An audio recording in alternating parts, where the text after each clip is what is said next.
Nous allons regarder.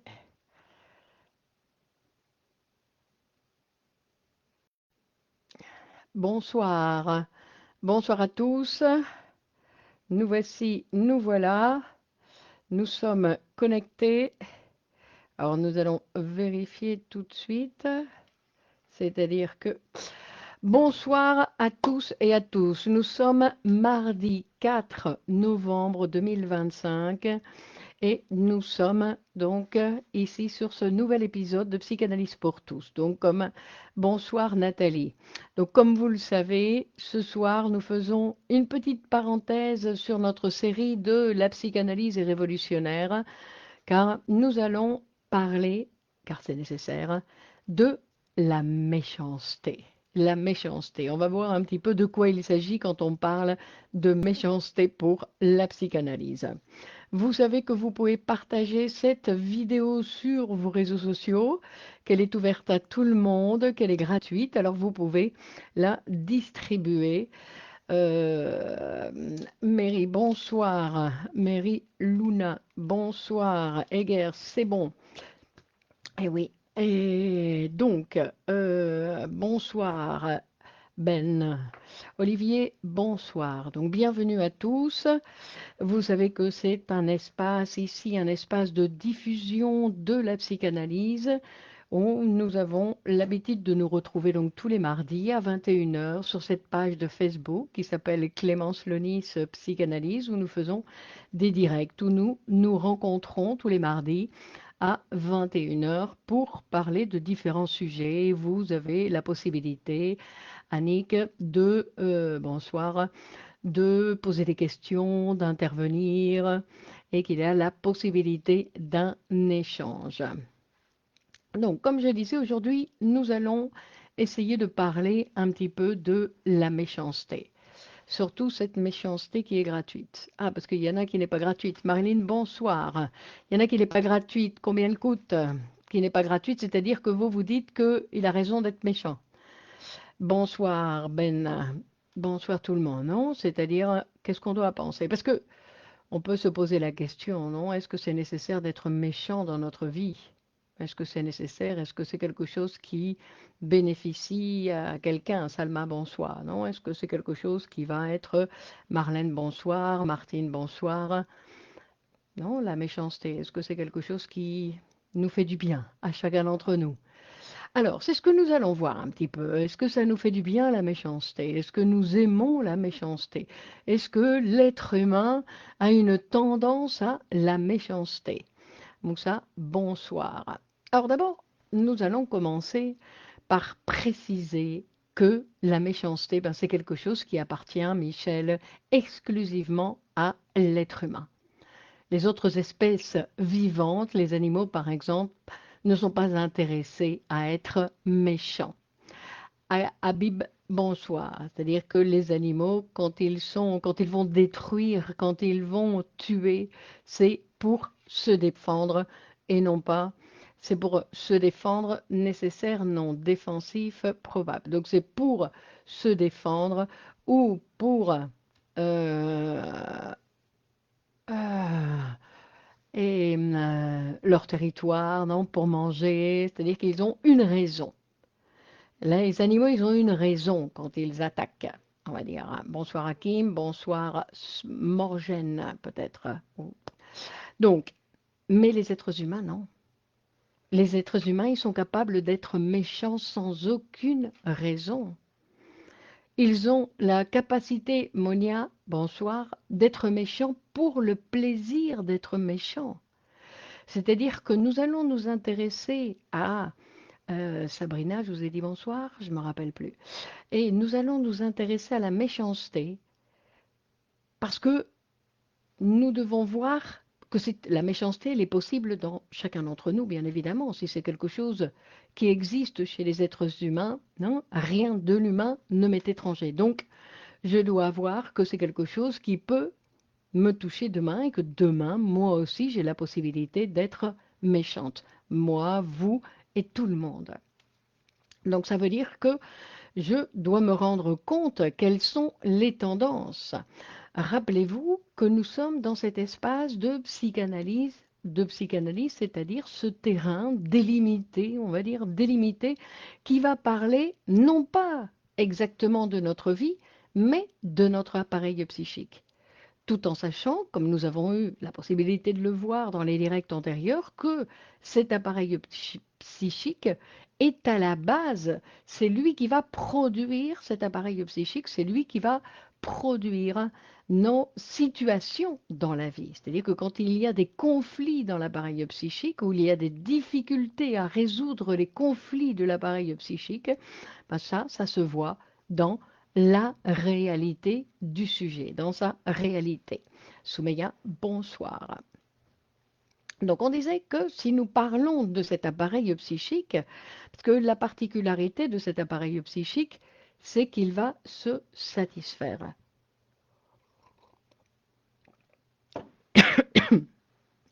Les mouvements de l'énergie de l'appareil psychique, l'énergie, la libido, l'énergie, Fifi, bonsoir, l'énergie de la pulsion, Francis, bonsoir, et l'énergie de la pulsion va toujours obtenir satisfaction dans l'appareil. Quelle que soit la souffrance dans la vie quotidienne du sujet, il y a satisfaction de la pulsion. D'accord? C'est comme deux mondes différents.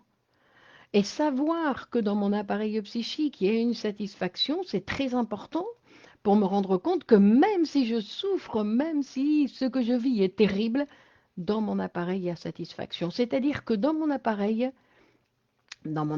psychique, ça lui est égal dans l'appareil qu'il y ait souffrance dans la conscience ou qu'il y ait jouissance. Pour l'appareil, ça lui est égal. Mais pour le sujet, bien évidemment, ça ne lui est pas égal, parce qu'il y a une vie ou une autre vie. C'est pour ça que nous devons nous occuper de notre appareil psychique pour qu'il ne nous conduise pas là où nous ne sommes pas intéressés d'aller. Adil, bonsoir. Sonia, bonsoir. D'accord? C'est-à-dire que quand il y a des tensions existantes dans l'appareil, produisent des répercussions dans la conscience, et nous savons qu'il y a toujours satisfaction dans l'appareil. Non, ça c'est important. C'est-à-dire que nous savons qu'il y a toujours satisfaction. Donc, ce que va nous dire Freud, c'est que avec la méchanceté, il y a aussi satisfaction. Et quand on parle de méchanceté, Khaled, on parle d'une méchanceté qui peut être à l'extérieur ou une méchanceté qui peut être contre le sujet lui-même. Que la méchanceté, c'est pas obligatoirement que nous-mêmes, nous sommes un autre pour nous-mêmes. Qu'il n'y a pas simplement que nous aussi, nous pouvons être méchants avec nous-mêmes, disons. Alors, et nous devons savoir que cette satisfaction, donc Freud va nous dire qu'il y a satisfaction dans la méchanceté, mais plus encore, c'est-à-dire que l'être humain, il est capable de se sentir attiré par l'horreur, par la méchanceté. Il y a une tendance en chacun d'entre nous qui peut nous tendre vers l'horreur. Il y a par exemple Nietzsche qui disait que c'est un danger de s'approcher d'un abîme, comme vous le savez tous, non, que face à l'abîme, il dit parce qu'on commence à être attiré. C'est comme si l'abîme nous regardait et donc il y a non, une tendance à vouloir non, se jeter. Et c'est la même chose qui arrive avec la cruauté, avec la méchanceté, avec l'horreur. C'est-à-dire qu'on peut y trouver une satisfaction dans la méchanceté et que cette satisfaction finit par nous attraper. Peut-on ramener la méchanceté au sadisme? Non, on va dire que non. Non, parce que ce n'est pas exactement la même chose. On va voir quelles sont non, les bases de cette méchanceté. On va voir un petit peu pourquoi, non, par quel chemin va prendre l'énergie pour produire une méchanceté. Donc, on va voir. On va voir premièrement, on va faire référence un petit peu à la haine et à l'amour.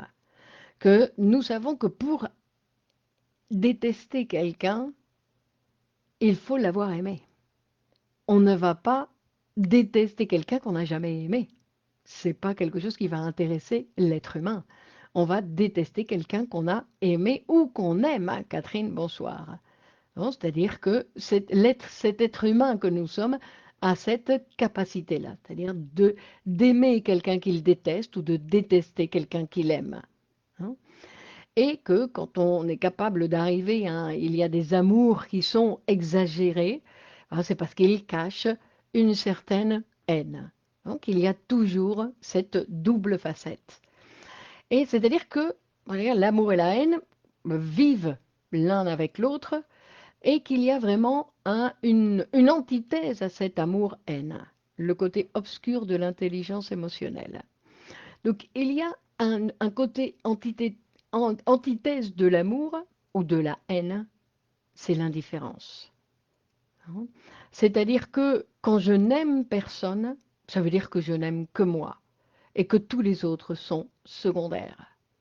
C'est-à-dire qu'il y a un grand amour pour soi-même qui empêche la possibilité d'aimer quelqu'un d'autre.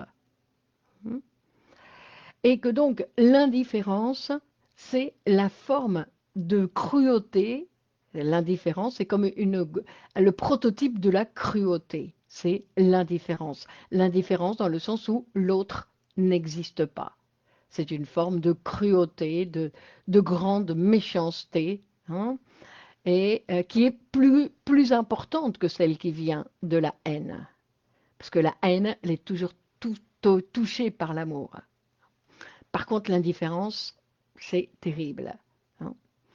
Alors d'un côté, il y a ce type de méchanceté par l'indifférence, c'est-à-dire cette indifférence, un petit souci de lumière sur le visage. Humain, trop humain. Alors, on va dire que cette cruauté, donc on parle de cette cruauté et qui fait référence à l'indifférence. Et l'indifférence dans le sens où une incapacité d'aimer l'autre ou de le détester, peu importe. Mais disons que l'indifférence, c'est-à-dire qu'il n'y a pas de... parce que si on dit que euh, euh, toutes les marques de l'humain, rien de l'humain ne m'est étranger, ça veut dire que tous mes contacts avec les êtres humains, ben, il y a quelque chose de moi dans tous les autres êtres humains, hein. Je peux n'être indifférent à rien de ce qui est humain. C'est une possibilité. Non, l'indifférence, c'est quelque chose qui va être particulier. Alors d'un côté, il y a ça, et d'un autre côté, il existe la cruauté par déplacement. Alors écoutez bien, ça c'est très intéressant, la cruauté par déplacement. La cruauté par déplacement, c'est parce que j'ai des difficultés, par exemple, à tolérer que mes êtres aimés, ben, je les déteste aussi. Hein, cette ambivalence sentimentale, on va dire, la jalousie peut aussi nous mener à la haine. Donc oui, mais ça, on parle donc de l'amour, hein. On parle aussi de l'amour. Donc, mais là, ici, on parle du déplacement, l'indifférence bien décrite par Gilbert Bécaud. Alors, et la cruauté par déplacement, c'est-à-dire, comme je n'arrive pas à accepter que je déteste les êtres que j'aime, eh ben, je déplace cette haine sur des figures représentatives. Par exemple, je ne tolère pas que je déteste mes parents. Non seulement je les aime, mais en plus de les aimer, je les déteste, par exemple. Et comme je ne tolère pas cette haine envers ces grands amours que j'ai pour mon père et pour ma mère, eh ben, je vais déplacer sur une autre figure, c'est-à-dire sur mes chefs, sur mes professeurs, et que je vais commencer à maltraiter, que je vais pouvoir être méchant avec d'autres figures qui représentent dans mon psychisme ces personnes, non, ces personnes. C'est-à-dire que j'arrive à séparer. Au lieu de dire je déteste et j'aime la même personne, je dis non, non, moi non. Lui, je l'aime, mais lui, je le déteste. Et donc, je mets deux noms et prénoms différents pour pouvoir aimer une personne tranquillement et détester l'autre tranquillement et être méchant. Parce qu'ici, on ne parle pas simplement de détester, sinon qu'on parle de cette possibilité de manifester, on va dire, de manifester, de produire une méchanceté. C'est-à-dire que si nous écoutons, alors on parle des parents, comme on peut parler des frères et sœurs, comme on peut parler de ces êtres aimés, non, c'est de notre entourage, ces êtres que nous aimons et que nous avons des difficultés à accepter qu'en plus de les aimer, on les déteste. C'est-à-dire que si vous regardez un petit peu les personnes que vous maltraitez, les personnes que vous maltraitez, ben, vous pouvez découvrir qu'il s'agit d'autres personnes. Donc, en fait, il ne s'agit pas de la personne exacte qui maltraite, sinon qu'il s'agit d'un déplacement. Ils ont déplacé leur cruauté ou leur méchanceté sur une autre personne.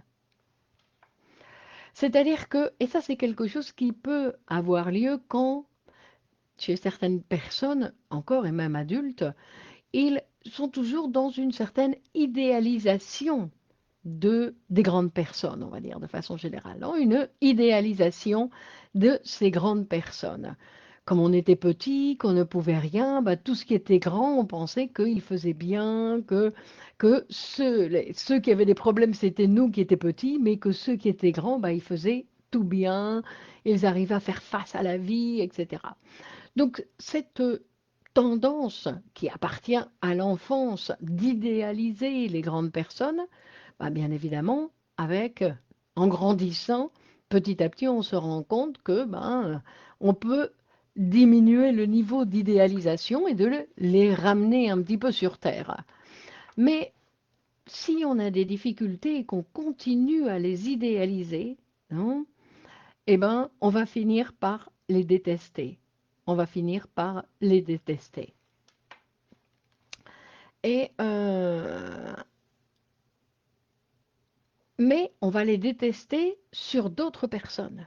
On va les détester sur d'autres personnes. D'accord? On va déplacer, c'est-à-dire qu'on va continuer à idéaliser ces personnes qui nous ont entourés, qui ont pris soin de nous, et on va passer à détester d'autres personnes et à être méchant, parce que la particularité ici, c'est que on parle de méchanceté. Et on va parler de ces bases de la méchanceté. Donc on peut voir qu'il y a la méchanceté par déplacement. C'est-à-dire que la difficulté pour l'être humain, surtout dans tous les cas de névrose, de tolérer cette ambivalence sentimentale. Et donc il y a des bases de la méchanceté humaine. Alors d'un côté, comme on disait auparavant, c'est pour ça qu'il faut prendre soin de soi et de sa réalité psychique, dans le sens où nous pouvons à un moment donné de notre vie être attirés par la méchanceté. Et être méchant, par exemple, dans l'époque dans laquelle nous vivons, où apparemment la méchanceté, comme certains ont interprété, ça devient comme un amusement, que certains s'amusent à être méchants, ben, nous devons prendre soin de nous parce que c'est quelque chose qui peut nous tomber dessus et qu'on peut non, se retrouver dans des situations comme ça. C'est-à-dire qu'il faut savoir qu'il y a toujours, parce qu'il y a des gens qui ont tendance à penser qu'ils se connaissent, qu'ils savent qui ils sont, qu'ils ne pensent pas qu'ils vont déborder sur ce genre de choses. Mais en fait, il y a beaucoup de choses, nous sommes des inconnus pour nous-mêmes. Non? Donc, on va dire, donc c'est pour ça qu'il y a toujours cette partie de moi que je ne connais pas et qui peut me surprendre à tout moment.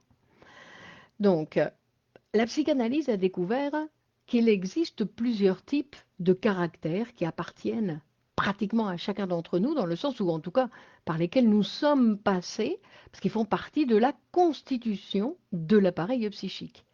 Alors, il y en a certains qui sont restés coincés d'une certaine façon sur ces types de caractères et qui les mettent en évidence.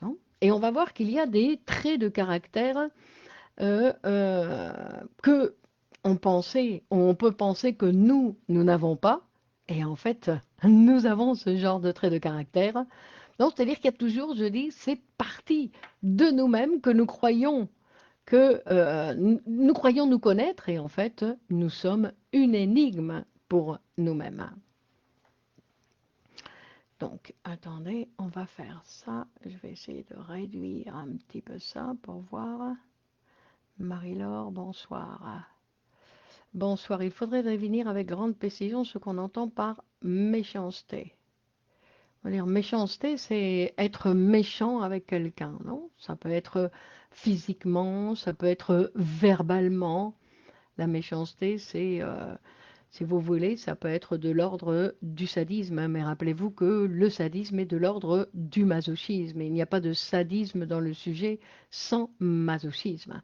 Tandis qu'ici, on ne fait pas exactement référence à ce genre de tendance. Et on va le voir, non? Parce qu'on parle de ces traits de caractère, non? Donc, bonsoir Nadine. Donc c'est pour ça que je dis qu'il peut y avoir des traits de caractère que nous n'avons jamais vus, que nous pouvions manifester dans notre vie et qui, à un moment donné, peuvent apparaître, hein.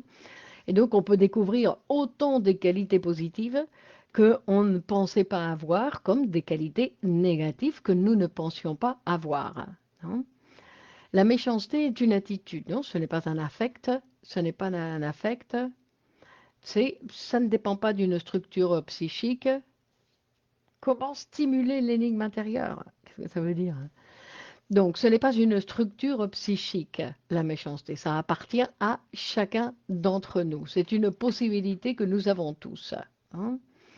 Alors, nous savons, et ça c'est une caractéristique qui existe depuis la naissance pratiquement, c'est que l'être humain, il a de grandes difficultés à renoncer à un plaisir immédiat, hein. C'est-à-dire que nous savons aujourd'hui, avec notre expérience, nombre d'entre nous, nous avons appris que la satisfaction va pas obligatoirement venir tout de suite quand je le prétends, sinon que, alors peut-être pouvons-nous penser les méchancetés. Pas si ça vous amuse. Non, ici on va s'intéresser pas exclusivement à la méchanceté, à faire le décor des méchancetés. Vous pouvez voir les méchancetés dans votre vie quotidienne sous toutes leurs formes, hein, sur toutes leurs formes. Donc nous parlions de cette tendance de l'être humain à vouloir satisfaire, à se satisfaire de façon immédiate, un petit peu comme les enfants qui veulent tout de suite. Ben, les grandes personnes, on va dire, nous avons dû apprendre petit à petit que quand on renonce à cette satisfaction immédiate, ben, la satisfaction qui va venir par la suite est plus grande, plus intéressante, plus satisfaisante. Pourquoi? Parce il était nécessaire de faire un travail, faire apparaître l'inconnu de nous-mêmes, nous dit Riyad. Alors, renoncer de façon provisoire, parce que la satisfaction, nous allons l'obtenir, mais c'est renoncer en fait à l'immédiateté et à la satisfaction de façon provisoire, non, pour pouvoir atteindre une plus grande satisfaction. Et en fait, c'est une exigence que la vie nous oblige à, euh, à attendre, hein, à attendre pour obtenir des résultats. Et Freud va nous dire, oui, mais si on dit que la méchanceté c'est volontaire, alors que d'un autre côté on ne connaît pas vraiment, mais qu'est-ce que ça veut dire volontaire? Comment décréter alors cela volontaire? Et du coup, c'est la notion. Bon, on ne s'occupe pas de ça pour l'instant. Non, nous on s'occupe de l'appareil psychique. Parce qu'on va voir qu'est-ce que vous appelez volontaire. Rappelez-vous qu'il n'y a rien dans le sujet qui se fait sans la participation de l'appareil psychique. C'est-à-dire que la volonté, qu'est-ce que ça veut dire? Je le veux, je suis méchant parce que je le veux, ce n'est pas une erreur. Ah, c'est pas une méchanceté parce que, ah pardon, je n'ai pas voulu. Non. Dans les deux cas pour l'appareil psychique, c'est de la méchanceté. C'est-à-dire que l'appareil psychique, en psychanalyse, on ne fait pas la différence entre ah, j'ai pas voulu, je voulais pas, excuse-moi, je n'ai pas fait exprès, et je le fais et je sais ce que je fais. C'est la même chose. Comme pour l'appareil psychique, c'est la même chose. Il y en a un qui le dit ouvertement et il y en a un qui se cache. C'est tout. Mais le résultat est le même. Et je m'occupe en psychanalyse, je m'occupe du résultat. C'était un accident. On va regarder la situation de l'accident. Parce que l'accident, c'est je me lave les mains, c'est tombé du ciel. Non. Hein, c'est-à-dire, on va voir comment le sujet est impliqué dans ce qui arrive. Non. On va voir d'ailleurs, Nicolas, un exemple pour montrer quand vous parlez de la volonté, peu importe, la méchanceté est là. Hein, il y a des gens qui sont méchants et qui vont dire ah, excusez-moi, excusez-moi, je ne voulais pas dire ce que j'ai dit. mais je l'ai dit. Ah, c'est parce que j'ai bu. Ah, mais c'est parce que j'étais en colère. Mais je l'ai dit, j'ai utilisé ma colère pour dire ce que je voulais dire. Bon,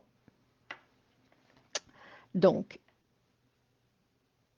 quand on parle de ce qui est intéressant, non, de voir que la difficulté pour certaines personnes à renoncer à cette immédiateté ou à renoncer à ne pas pouvoir non, se satisfaire tout de suite et à devoir attendre, ben, il y a des gens qui ont des difficultés pour faire ça. Il y a des gens qui font des difficultés. C'est-à-dire que, pourquoi? Parce qu'ils se sentent, on va dire, privilégiés. Hein. C'est-à-dire qu'ils se sentent privilégiés, c'est-à-dire que lui, c'est une exception. Vous vous rappelez de Freud, le caractère d'exception. Et le caractère d'exception, c'est quelque chose de très intéressant dans le sens où ben, nous sommes tous un petit peu caractère d'exception. Nous n'avons pas eu tout l'amour que nous attendions, nous avons eu ceci, nous est arrivé cela, Abdallah bonsoir. Non, c'est-à-dire qu'il y a eu toujours des manifestations dans notre vie qui font que ben, nous sommes tous un petit peu caractère d'exception. C'est-à-dire que nous sommes tous un petit peu un privilégié. Un privilégié, non? C'est-à-dire quelqu'un qui a le droit d'être méchant. Et il a le droit d'être méchant, pourquoi? Non? Ben, parce qu'on n'a pas été gentil tout le temps avec moi. Donc maintenant, j'ai le droit d'être méchant. L'hypnose peut décortiquer la source de la méchanceté. Alors, d'accord? Donc,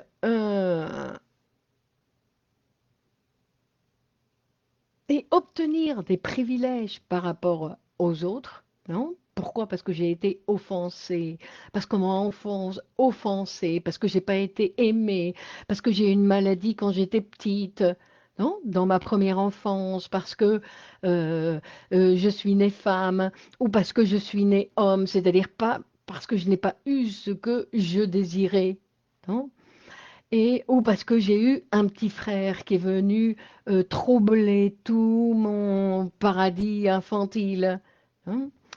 Et c'est-à-dire quelque chose de particulier qui est venu perturber mon développement pendant l'enfance et donc qui a touché, qui a affecté ma position psychique actuelle et qui continue à l'affecter. Parce que, comme je dis, ce sentiment d'exclusivité, d'exception plutôt, c'est quelque chose qui nous appartient à tous. Hein. Bonsoir Annie. Hein. Et oui, la méchanceté est différente de la colère.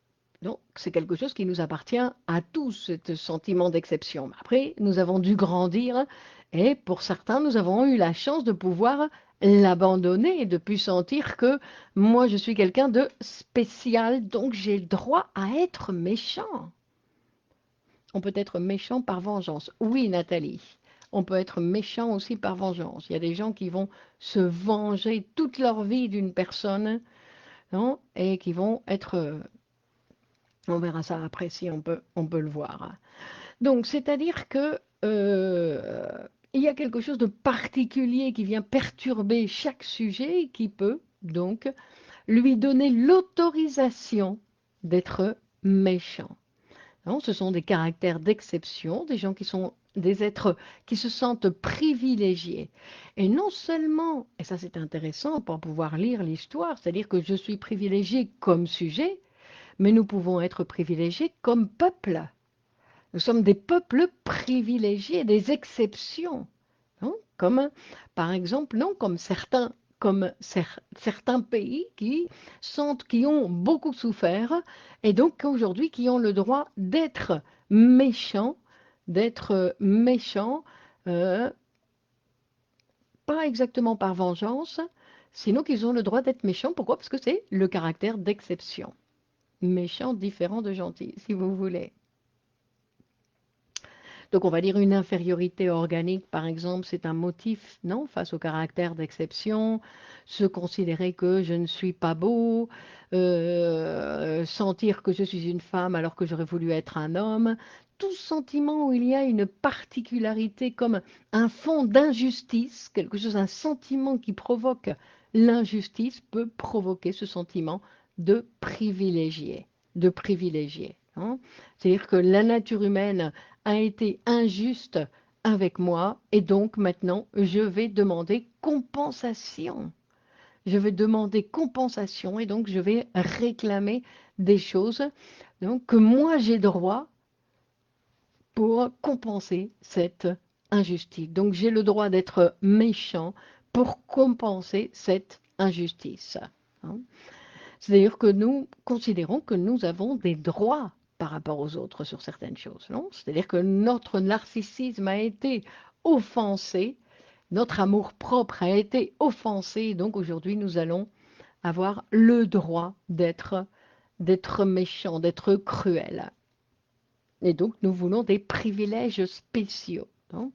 Et donc, il y a certaines femmes, certains hommes qui demandent des compensations. Accepter soi-même, quels que soient les traumatismes, pour la paix intérieure, éradier la méchanceté. Mais ce n'est pas suffisant. Mais ce n'est pas suffisant. Non, il ne s'agit pas, premièrement, parce qu'on ne va pas l'aimer, on ne va pas l'éliminer d'office. Non, que c'est quelque chose qui peut se produire à tout moment. On ne peut pas dire, ah non, moi j'ai éliminé toute méchanceté en moi.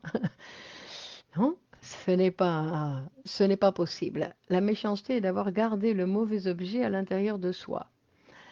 Ça, c'est un autre type de méchanceté. C'est-à-dire que j'ai l'objet mauvais à l'intérieur de moi, donc je vais me faire du mal, non? Comme dans la mélancolie, par exemple. Donc je vais me faire du mal parce que j'ai l'objet à l'intérieur de moi et donc je vais m'attaquer moi. C'est une possibilité. On peut devenir méchant avec soi-même. Mais là, ici, on parle de ce caractère d'exception et de cette compensation. Hein. Donc, et donc, il y a ce caractère, bien évidemment, d'exception aussi. Pourquoi plus deux personnes deviennent familières, plus elles s'autorisent justement la méchanceté pour l'ambivalence des sentiments. Pour l'ambivalence des sentiments, la difficulté à autoriser, à s'autoriser l'ambivalence des sentiments.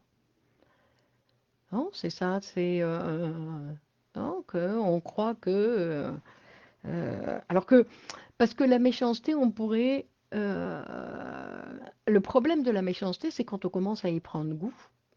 C'est-à-dire qu'on peut se disputer avec quelqu'un, puis tout d'un coup on dit waouh, c'était bien. Enfin, on va pas le dire, hein, mais dans l'appareil psychique, il y a une satisfaction. Et donc après, on peut avoir tendance. Parce que, rappelez-vous, ce que nous dit Freud, il dit tout ce que nous avons fait qui nous a procuré une satisfaction, notre tendance est à le répéter. Et c'est pour ça qu'on ne peut pas faire n'importe quoi. Parce qu'on dit, allez, je fais ça une seule fois. Attention, hein. C'est-à-dire que je prends le risque à ce que ça me plaise, et si ça me plaît, en plus, c'est pas dans ma conscience, sinon que c'est inconscient. S'il y a satisfaction de la pulsion, obligatoirement, je peux avoir envie de répéter. Non? Je vous en prie. Non? Donc, il faut faire attention à notre... On ne peut pas faire n'importe quoi avec cet être humain que nous sommes. Il y a des gens qui disent «Ah, moi je fais ce que je veux, moi je fais ce que j'ai envie». Mais non, on ne peut pas. Nous sommes une machine tout à fait spécifique qu'il faut apprendre à connaître pour ne pas faire n'importe quoi. Parce qu'après, on fait n'importe quoi et on prend goût à ce n'importe quoi. L'être humain, il est capable de jouir avec n'importe quoi et avec n'importe qui. Il y a des gens qui aiment tuer, il y a des gens qui aiment torturer, il y a des gens qui aiment... et ça ne veut pas dire que c'est eux et que moi non. Ça veut dire que demain, moi aussi, je peux apprendre à aimer tuer, je peux apprendre à aimer torturer. Donc dois prendre soin de moi pour ne pas être tenté. C'est donc que je dois m'orienter vers la civilisation. Un biais de domination. Oui, mais ça, c'est autre chose, non? Lorsqu'il est à l'intérieur de soi, on va le protéger vers l'extérieur. Mais ça, c'est autre chose, Olivier. La méchanceté a un biais de domination. Non, effectivement, il y en a qui...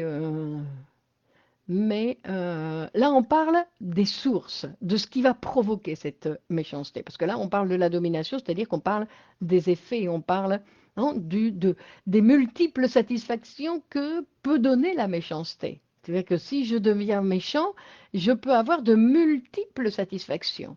La satisfaction de dominer l'autre. Mais ça, c'est autre chose, c'est un autre type de satisfaction. Non seulement il y a la méchanceté, mais en plus la domination. Hein. Merci Nicolas. Alors on continue, on va dire. Et donc on parlait de ces caractères d'exception comme source, on va dire comme source de méchanceté contre les gens qui sont plus âgés que moi, on va dire, c'est-à-dire contre les parents, donc contre les parents en général, c'est déplacement vers les autres personnes qui occupent une place semblable, enfin, à mon avis, non? Une place d'autorité, non? Ou en fonction de l'âge. Par exemple, vous avez vu que c'est quelque chose qui arrive actuellement où on voit des jeunes qui s'en prennent à attaquer des mendiants, des vieux mendiants dans la rue, qui les brûlent ou qui sont capables de faire n'importe quoi. Comme on a l'impression que c'est comme une méchanceté gratuite. Ce n'est pas une méchanceté gratuite. C'est ce déplacement. Ils ne sont pas capables de... Non, ils idéalisent leurs parents et donc, toute la haine qu'ils ont contre leurs parents, ben, il va se déplacer sur un mendiant dans la rue et qui va s'exprimer avec toute cette méchanceté. Hein. C'est à force d'être trop gentil qu'un jour les autres finissent par vous rendre méchant. Bueno, Moussa. Bueno, bueno. Hein. On n'a pas besoin des autres pour apprendre à être méchant. On sait le faire tout seul. Hein. On sait le faire tout seul. Mais que de toute façon, il n'y a pas de raison à être trop gentil non plus. Pourquoi être trop gentil? Il y a des gens qui ne méritent pas, non, ne méritent pas notre gentillesse. On ne peut pas lancer ni notre amour, ni nos sentiments comme ça sur n'importe qui, n'importe comment. Vous voyez, on va être gentil tout le temps. Moi, je suis gentil tout le temps. Ben non, il y a des gens, ils ne méritent pas ma gentillesse. Et puis en plus, non seulement ils ne la méritent pas, sinon que peut-être qu'ils ont besoin d'autre chose que de ma gentillesse. Il y a des gens qui ont besoin d'une certaine sévérité, qu'on soit sévère avec eux. Si on est gentil, gentil, gentil, ben oui, ils finissent par profiter. C'est pour ça qu'on ne fait pas ce qu'on veut, on fait ce qui est nécessaire de faire. Et ça, c'est quelque chose de bien différent. Je ne fais pas ce que je veux avec ma vie, ni ce que je veux avec les autres. Je fais selon la situation. Ce mauvais objet qui est à l'intérieur de soi va être projeté vers l'extérieur. C'est-à-dire que parfois, nous devons être pas méchants, mais nous devons être sévères, nous devons apprendre à mettre des limites, nous devons des fois gronder l'autre. Le gronder, même si c'est un adulte, parce qu'il a fait quelque chose qui ne convenait pas, il faut le dire. Parce que si on s'écrase, ben alors c'est comme si il ne s'était rien passé. Eh, bon. Alors vous voyez, il faut apprendre à pouvoir répondre à toutes les situations de la réalité. Parce qu'on dit, non, moi je n'aime pas gronder les autres. Oui, non, moi je n'aime pas non plus. Mais des fois c'est nécessaire. C'est nécessaire pour l'autre et pour nous. Pour ne pas laisser une situation, personne ne dit rien, personne ne dit rien, puis alors du coup, ben, non, l'autre il prend de plus en plus de place, il prend de plus en plus de place, personne ne lui dit rien. Non, c'est nécessaire. Il y a des rôles à jouer dans la vie. On a des rôles à jouer qui sont nécessaires de jouer. On ne peut pas se laver les mains. On ne peut pas se laver les mains. On ne peut pas dire non, non, ça n'a rien à voir avec moi. Non. Si ça a lieu autour de moi, je dois me prendre en considération, ça passe, ça a lieu même. Ah non, mais ce monsieur, je ne le connais pas. Oui, mais comme que vous ne le connaissez pas, vous êtes en train de le regarder. Dans les champs de bataille, quelle différence entre bravoure et méchanceté? Regarde, ça c'est une question. Non. Dans les champs de bataille. Vous avez fait beaucoup de batailles, vous? Bon, ça. Non, parce qu'en plus, on n'est pas là pour juger la situation de la réalité. On est là pour écouter le discours du patient. Donc c'est selon ce que je vais dire aux patients. Il y a des patients qui vont aller faire la guerre et qui vont revenir traumatisés parce qu'ils ont tué 3 personnes alors que c'était leur travail. Pardon, hein?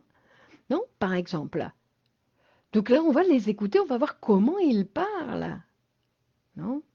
Se laisser écraser par des personnes dominantes, ça reflète quoi de l'enfance? Rien de l'enfance, ça reflète une satisfaction actuelle. Pourquoi vous allez vouloir aller chercher l'enfance? Non, c'est une satisfaction actuelle. Non. À la rigueur, on peut dire, bah oui, j'ai appris à jouir comme ça, maintenant je répète tout le temps cette même manière de jouir, cette même type de satisfaction.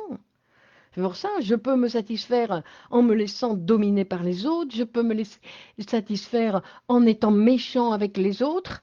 Il y a beaucoup, tout ce que je fais, il y a satisfaction. Mary Luna, être méchante avec les méchants demande beaucoup d'énergie que j'en ai plus. Je veux vivre en paix. Et il n'y a pas que des méchants, hein. excès en gentillesse ou excès en méchanceté, qui pose problème? Bah, l'excès, non? Vous le dites, l'excès pose problème. Donc, hein, c'est-à-dire que quand on va aller maltraiter, on faisait référence à ce déplacement qui est très important, de maltraiter des personnes de l'autorité, hein, c'est quelque chose qui est en relation avec une maltraitance sur hein, des personnes qui étaient d'autorité quand j'étais petite. Hein. J'ai un scénario répétitif autour de ça, justement. Bah, il faut vous analyser, Samuel. Non, une psychanalyse est nécessaire. Hein.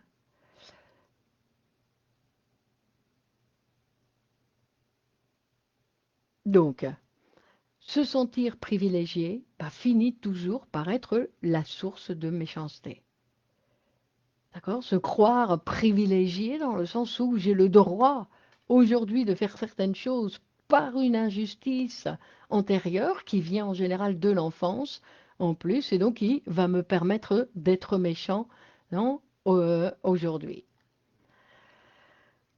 Et après, il y a une autre source, on va dire, de méchanceté qui provient des conflits qui existent entre les désirs amoureux ou libidineux et les désirs d'autoconservation du moi, non, les idéaux et la personnalité de chaque sujet. Alors vous allez voir, ça c'est quelque chose qui est très intéressant aussi, c'est-à-dire qu'il faut savoir que dans l'appareil psychique, la tendance est au conflit. Il y a toujours des conflits dans l'appareil psychique. Alors, c'est pour ça qu'on doit se psychanalyser pour que ces conflits, ben, on ne les voit pas dans la vie quotidienne, bien évidemment. Donc, c'est-à-dire qu'on apprenne à gérer ces différentes instances pour que ben, notre vie ne soit pas une bataille constante avec toutes nos relations sociales.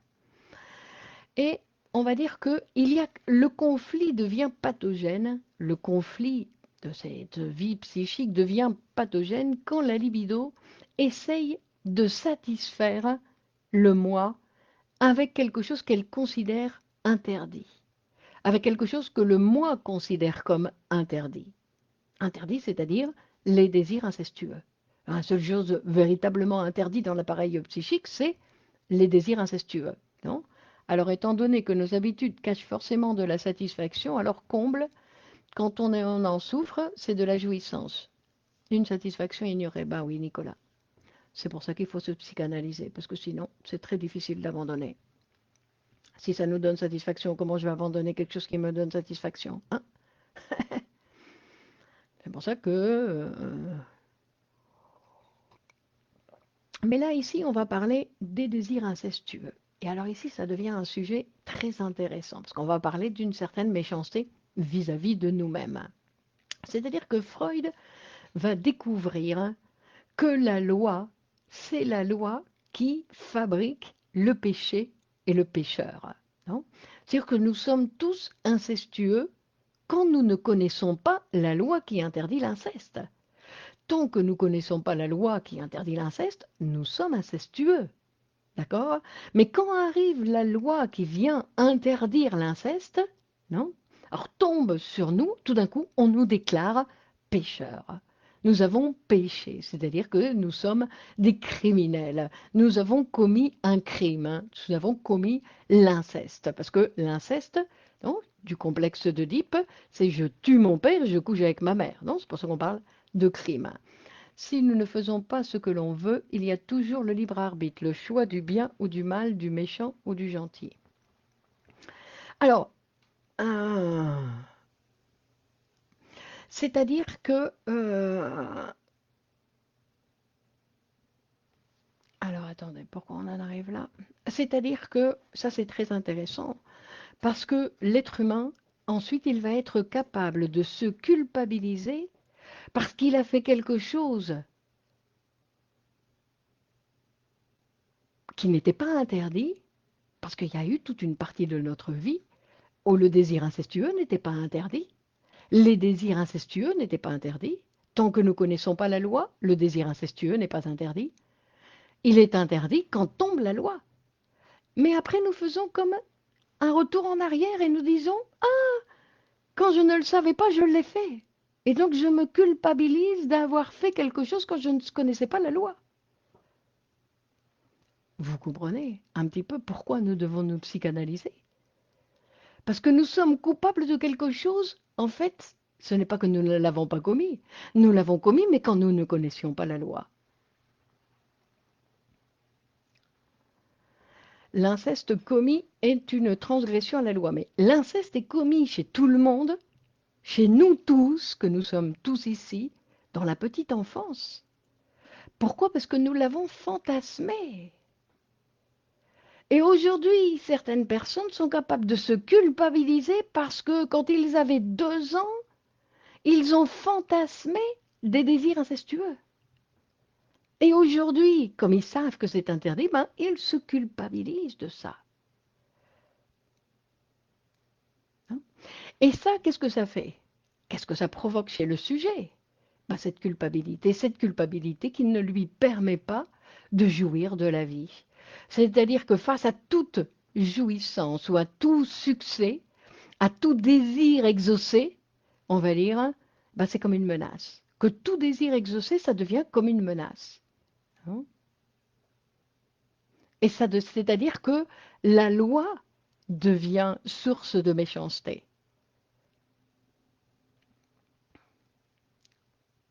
On va dire aussi que c'est ce caractère, cette particularité du caractère, non, vous voyez, le caractère d'exception, et puis après, il y a un autre, on peut encore être conscient de ses désirs à l'âge adulte. Oui, mais ça n'a rien à voir. Ce pas les mêmes. D'accord? Ce ne sont pas les mêmes. Parce que ces désirs de l'enfance, ce sont des désirs qui sont obligatoirement refoulés. Donc à l'âge adulte, si j'ai des désirs de faire l'amour avec mon père, c'est ma mère, non, c'est d'un autre ordre. Nul n'étant censé ignorer la loi, chacun sera tenu d'en avoir. Si, mais une fois que elle arrive. Non, aujourd'hui c'est interdit. Aujourd'hui je suis un pécheur, mais pas avant.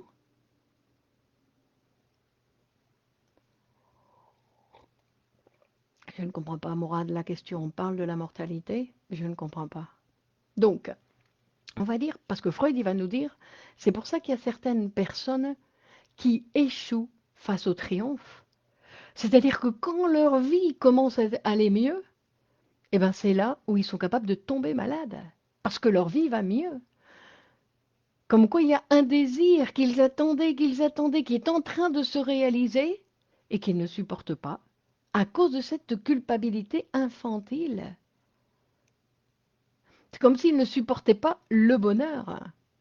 C'est-à-dire que le succès les, les propulse dans la maladie.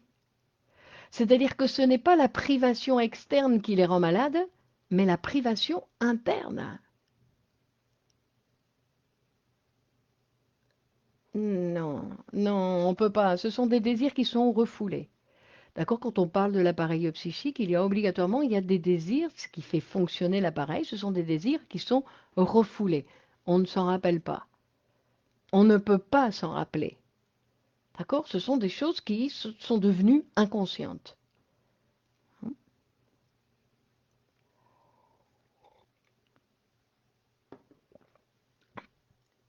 Sinon, il s'agit d'autre chose.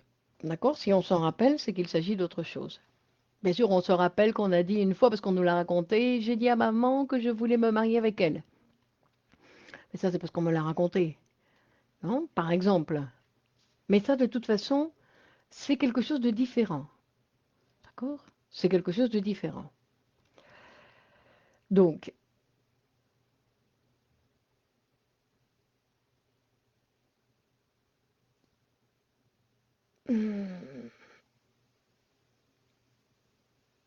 c'est-à-dire que le moi dans l'appareil psychique tolère un désir tant qu'il existe comme un fantasme. Non?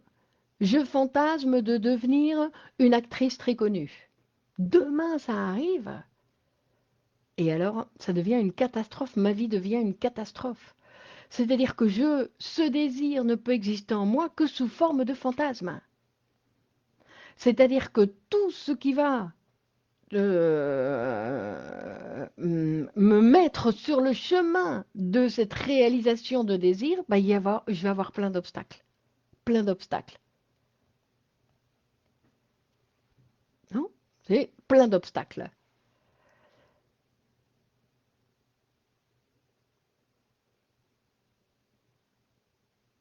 C'est-à-dire qu'il y a, rappelez-vous, non, qu'il y a cette introjection du surmoi qui est l'autorité, hein, l'autorité externe qui va s'introjecter et qui va former le surmoi dans le sujet, et que parfois le surmoi, il est implacable, c'est-à-dire qu'il ne permet au sujet aucune jouissance, qu'il ne lui permet absolument aucune jouissance et aucune réalisation de désir.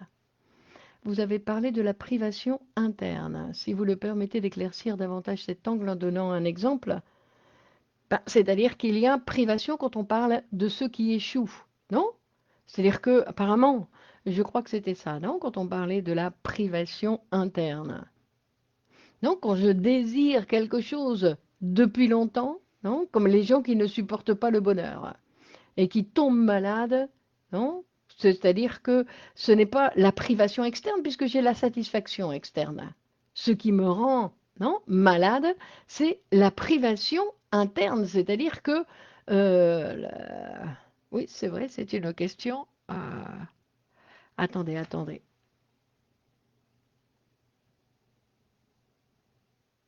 La privation, de quoi il s'agit quand on parle de la privation? Attendez.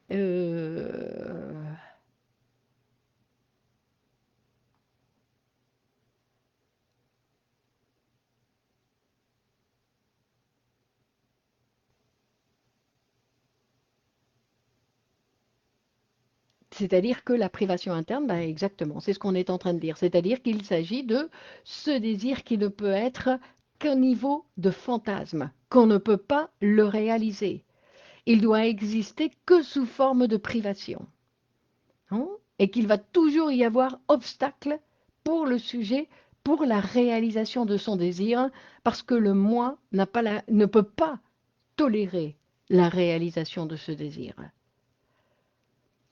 Hein. Et on parle, tout ça, on parle de la situation dans l'appareil psychique. On ne parle pas de l'extérieur du sujet. C'est-à-dire que tout ça, nous allons pouvoir le savoir. D'une part, c'est inconscient, d'autre, on est jugé. Non, d'une part, c'est inconscient. D'une part, c'est inconscient, et d'autre part, c'est inconscient. Donc, donc c'est pour ça que tout est en relation, quand on parle de cette culpabilité, c'est en relation avec la relation paterno-filiale. Pourquoi? Parce que toute réalisation imminente d'un désir est connotée, rattachée inconsciemment au fameux inceste de pré... Exactement, Nicolas. Non, c'est-à-dire non, que c'est en relation avec la relation paterno-filiale. Parce que ce surmoi, qui est l'héritier du complexe d'Oedipe, non, et qui est en relation avec la mort du père, qui est présent dans ce type de caractère, non, est la source de méchanceté qui fait que on peut se transformer en malade, non? En malade, on peut tomber malade, pardon, détruit par les remords, non?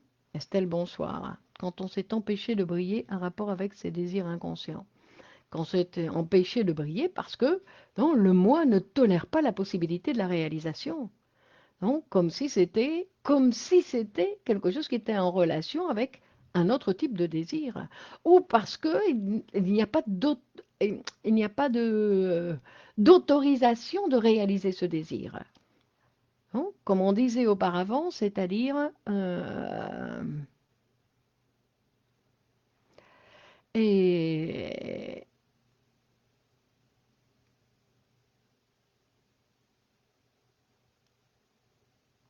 comme si la réalisation de tous mes désirs est en relation avec la réalisation d'un désir incestueux. Hein, qu'il y a une confusion, on va dire, dans le sujet. Hein, chez le sujet, il y a une confusion, c'est-à-dire que réaliser un désir, pour lui, c'est réaliser le désir incestueux. Alors que le moi le lui permet, mais qu'au niveau des fantasmes. Hein. Donc,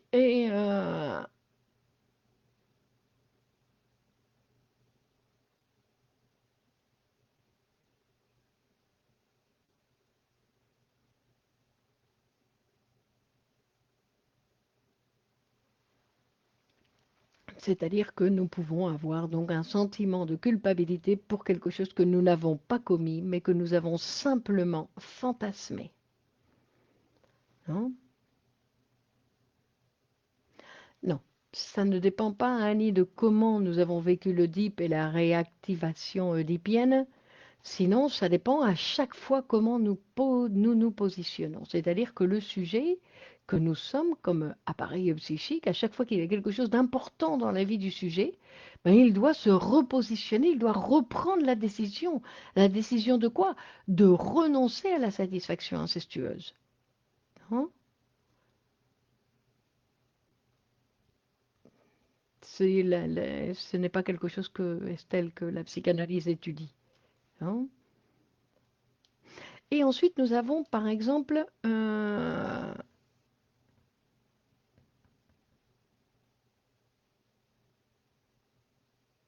non, c'est-à-dire que le motif, c'est l'inceste qui provoque le sentiment de culpabilité qui fait échouer tout succès. Non. Et c'est pour ça que certains sujets vont renoncer au bonheur. Ils vont renoncer au bonheur parce que c'est en relation avec ces désirs inconscients incestueux.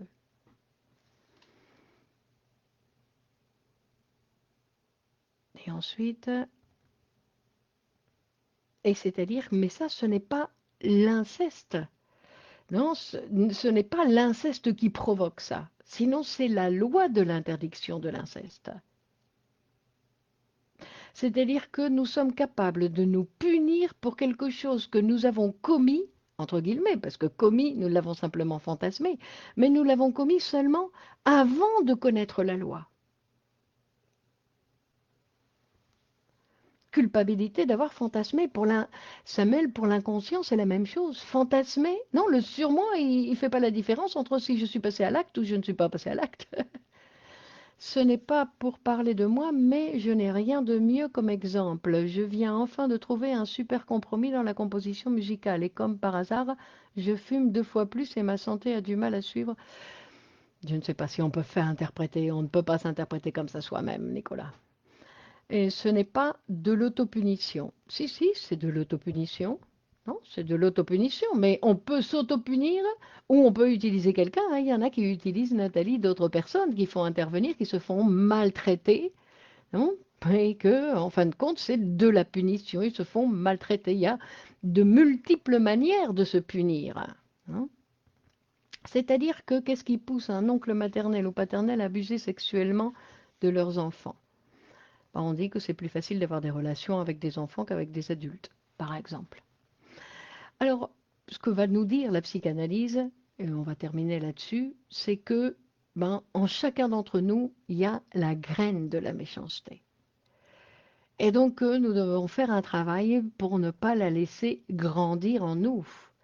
C'est-à-dire que c'est un travail d'apprendre à jouir ou à satisfaire notre pulsion d'une autre manière, de manière qui sont permises, qui sont autorisées. C'est pour ça qu'on va dire qu'avec le travail, par exemple, mais avec un travail qui nous satisfait, avec un salaire que l'on considère correct, ou avec la jouissance de la création, ou avec la jouissance sexuelle. Et rappelez-vous qu'en psychanalyse, on dit que sexuel, c'est tout ce qui est en relation avec l'être humain, c'est-à-dire tout ce qui est touché par la parole. Non. Pourquoi? Pour ne pas tomber dans la jouissance incestueuse. Parce que si je tombe dans la jouissance incestueuse, alors là, je rentre dans le monde de la punition, de la méchanceté, non? D'accord? C'est-à-dire que, parce que nous avons cette tendance-là, nous sommes passés par là. Notre satisfaction, nous étions des pervers polymorphes. Donc, nous étions capables de jouir de n'importe quoi et nous le sommes toujours. Hein.